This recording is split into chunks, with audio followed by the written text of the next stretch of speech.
Have you had to watch the moving truck pull away? Well, someone you really liked, a friend, maybe a family member, was moving.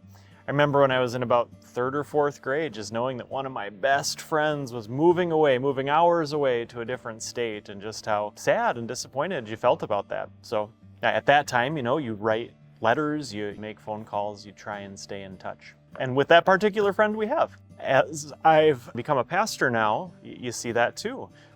People that you love and care about move away. I'm a campus ministry pastor, so students graduate and they go on. You've probably experienced things like that too.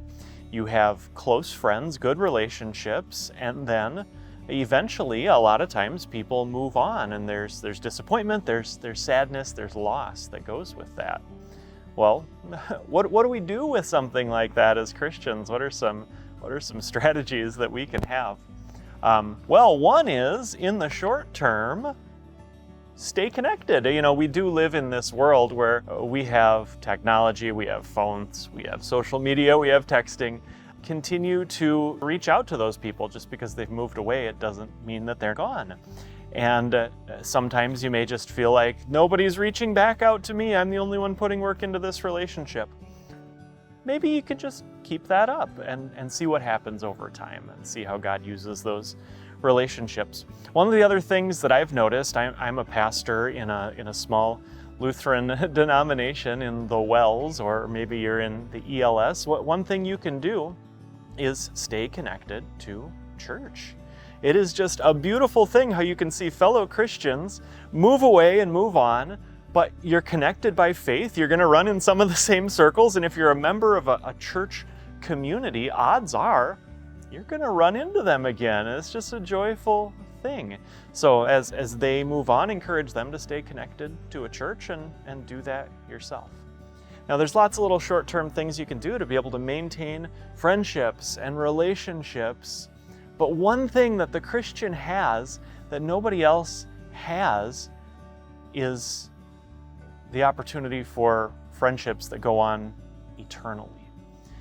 We can think about loss and moving away, and ultimately the greatest separation, the most final seeming separation is death. But the Christian knows that even when that happens, even when it's a hearse pulling away, it's not the end.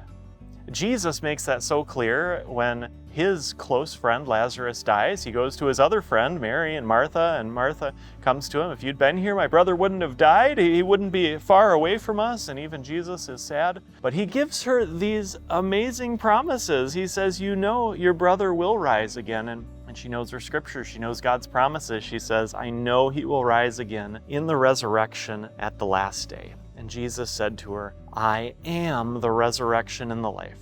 The one who believes in me will live, even though they die.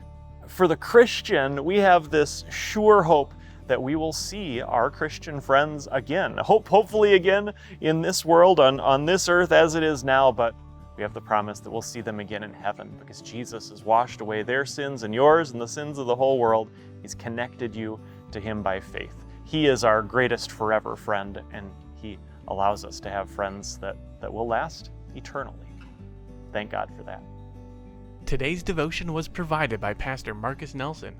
Funding for Peace Devotions comes from our audience. If you would like to help us continue this ministry, you can do so at peacedevotions.com/donate.